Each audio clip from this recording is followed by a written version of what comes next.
Friends, मैं उदय आप सबको उदय मैथ्स मिशन पे वेलकम करता हूँ।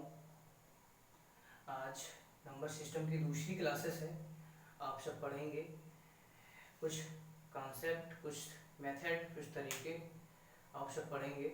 आप सबको लगेगा हाँ एजुकेशंस ये यूट्यूब पे पढ़ाने का एक ही मेरा ध्येय कि अधिकतर लोगों तक एजुकेशन पहुंच सके और लोग ज़्यादा से ज़्यादा बच्चे पढ़ सकें, क्योंकि हर जगह पे उतनी कन्वीनियंस नहीं है। तो आज मैं नंबर सिस्टम की दूसरी क्लासेस आपके सबके सामने लेके आया हूँ। जल्दी से इस सेशंस को जल्दी तक ज़्यादा से ज़्यादा बच्चों तक शेयर कर दीजिए। आप सबसे गुजारिश है। नंबर सिस्टम की दूसरी क्लासेस कुछ क्वेश्चंस देखेंगे। सबसे पहले देखेंगे संख्याओं के योग, वर्गों पर योग पर बेस्ड क्वेश्चंस। कहने का मतलब 1 का स्क्वायर प्लस 2 का स्क्वायर प्लस 3 का स्क्वायर प्लस 4 का स्क्वायर डॉट डॉट करके 80 का स्क्वायर, 1 से लेके 80 का स्क्वायर। आप स्क्वायर करेंगे तो दिन भर लग जाएंगे, फिर भी नहीं आ पाएंगे। ठीक है, तो number of term n equal to कितने हैं? 80। ठीक है, तो फार्मूला जो है यहाँ पे एक फार्मूला काम करेगा। कुछ क्वेश्चंस को जहाँ पे बन सके वैसे ही करना है, कुछ को कॉन्सेप्ट करना है, कुछ फार्मूले पे करने हैं। तो n फार्मूला जो है छोटा सा n प्लस 1, उसके बाद 2n plus 1 upon 6।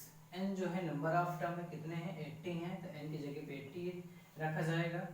80 plus 1, 2n का मतलब 160, क्योंकि 80 अगर n की वैल्यू है तो डबल हो जाएगा 1 यहाँ पे।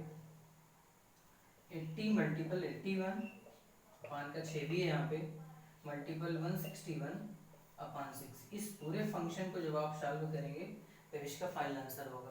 ठीक है, अब जो है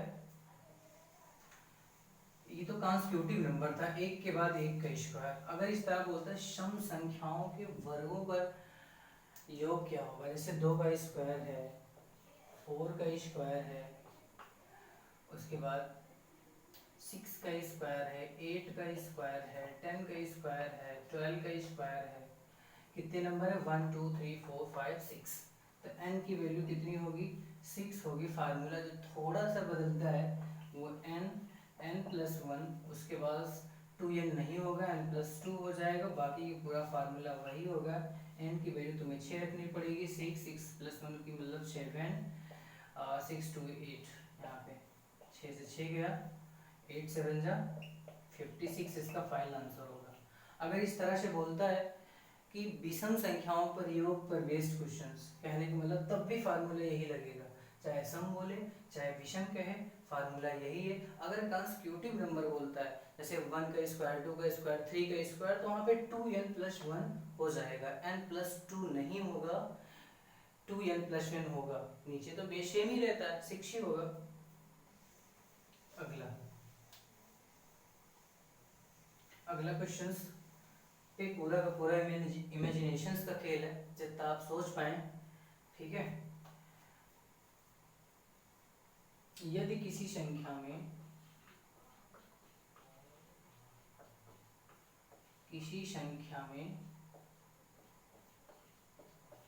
15 से मल्टीपल करते हैं, कहने मतलब गुणा करते हैं,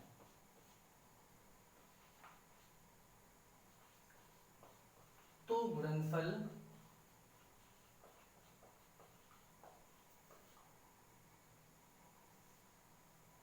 ऐसी संख्या प्राप्त होती है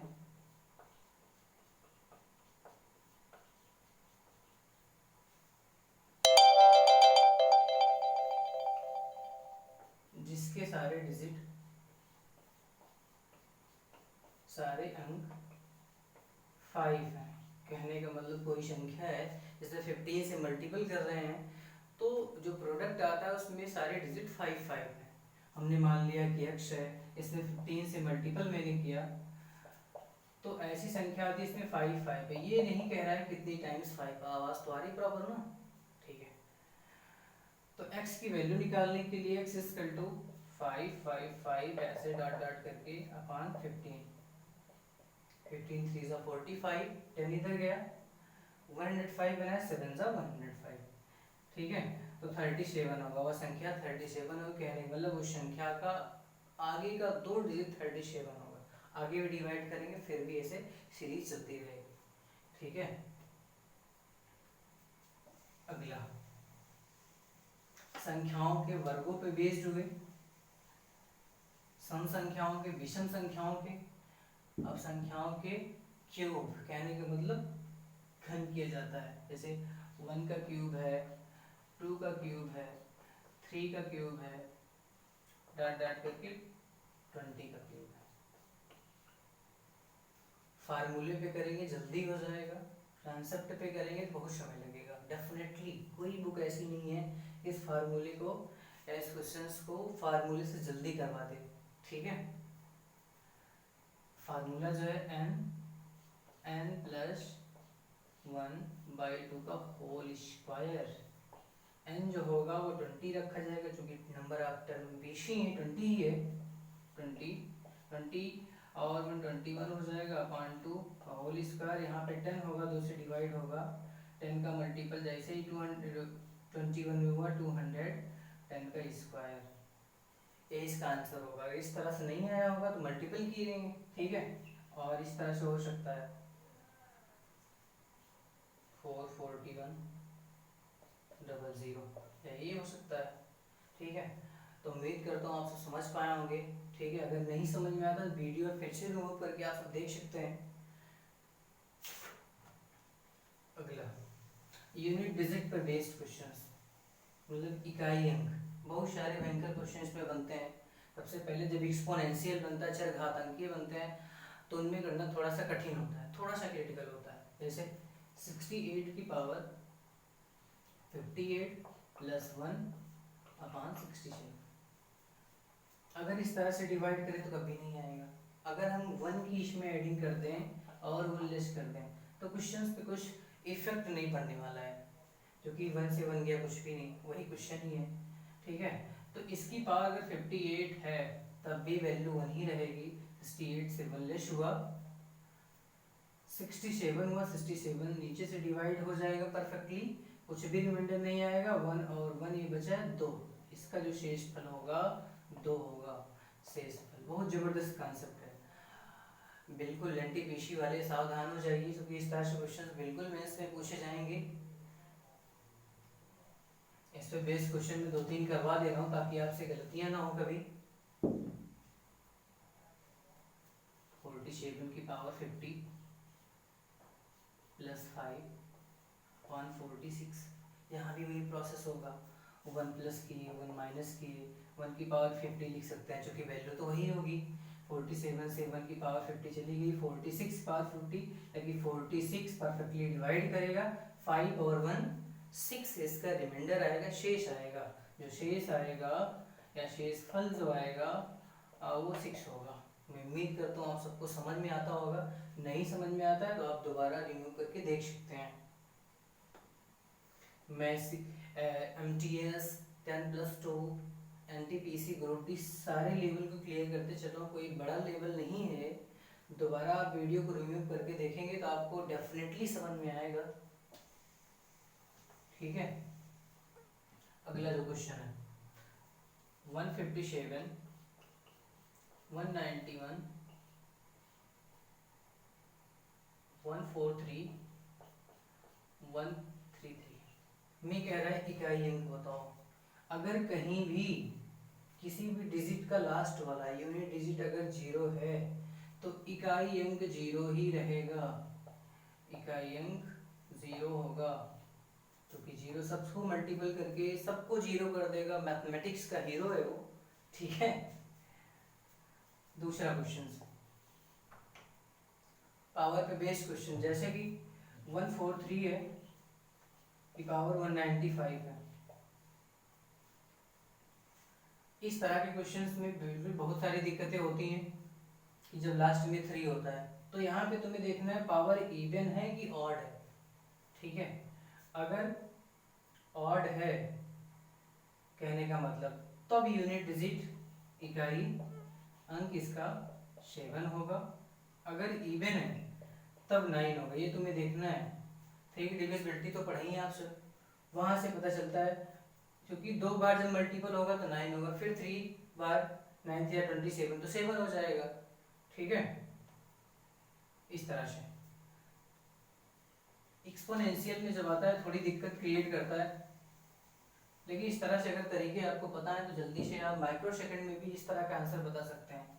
जैसे कि 190 की पावर 135, अगर जीरो कहीं पे है तो सबको जीरो करेगा लास्ट में, तो इसकी यूनिट डिजिट जो होगी, इकाई अंक जो होगा वो जीरो ही होगा। अगर यहाँ पे 1 होता तब भी होता, ठीक है। 5 होता, 5×5 = 25, तब भी यूनिट डिजिट 5 ही होता। 6 होता, 6×30 लास्ट में आता है। अगर किसी भी डिजिट के लास्ट में 0 है या 1 है या 5 है या 6 है, तब वहाँ पे यूनिट डिजिट वही नंबर ही होगा जो लास्ट में रहेगा, ठीक है। मैं 2-3 क्वेश्चन और लेके दिखा दे रहा हूँ यहाँ पे। 135 यूपीपी में पहले आप पूछा गया है questions. 198 multiple 167 multiple 159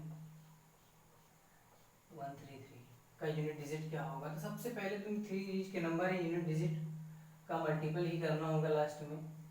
5 multiple 8 multiple 7 multiple 9 multiple 3। 5 8 ज़ा 40, 47 ज़ा 280, 9 3 ज़ा 27। 27 जब लास्ट में 2 डिजिट से मल्टीपल करता है जबकि लास्ट में 0 है तो यूनिट डिजिट इसकी 0 ही होगी। किसी भी यूनिट डिजिट अगर 0 है वो किसी से भी मल्टीपल करता है तो लास्ट में 0 होगा। आप ऊपर पढ़ चुके हैं, तो उम्मीद करता हूँ वीडियो आपको पसंद आया होगा। एक्सपोनेंशियल में तुम्हें ध्यान रखना है, एक्सपोनेंशियल जब रिमाइंडर पूछता है, शेष पूछता है, तो वहाँ पे आपको दिक्कत क्रिएट कर सकता है। कहीं पे 1 एडिंग होती है, कहीं पे सब्ट्रैक्शन होता है। कहने का मतलब जैसे कि 155 है की पावर 143 है, डिवाइड करना है 154 से, ये 6 है। अगर 6 से 1 लेस कर दें तो क्वेश्चंस पे कोई इफेक्ट पड़ने वाला नहीं है। 155 की पावर 143 माइनस 1 यहाँ पे 7 कर दें, तो कि 7 से 1 जाएगा, 6 ही आएगा, ठीक है। 154। अब इसकी पावर 43 लिख सकते हैं, जो कि 1 की पावर कुछ भी हो उसकी वैल्यू 1 ही होगी। तो इस पूरे फंक्शन को ये डिवाइड करेगा। 7 क्या होगा, रिमाइंडर होगा। इस तरह की कंडीशंस आपको देखनी पड़ेगी, समझनी पड़ेगी, ठीक है। मैं उम्मीद करता हूँ आपको समझ में आया होगा। नंबर सिस्टम के पार्ट 2 में यही है। और सारी वीडियोस हैं, क्रिटिकल चीज़ें हैं जो आगे की वीडियो में आज पढ़ेंगे ही, लेकिन जहाँ तक जो क्वेश्चंस हैं उसको कुछ ट्रिक पे, कुछ फार्मूले पे समेटना है, और जो नहीं होंगे उसके लिए तो आगे की 3-4 वीडियो है ही है। थैंक यू, आज के लिए इतना ही।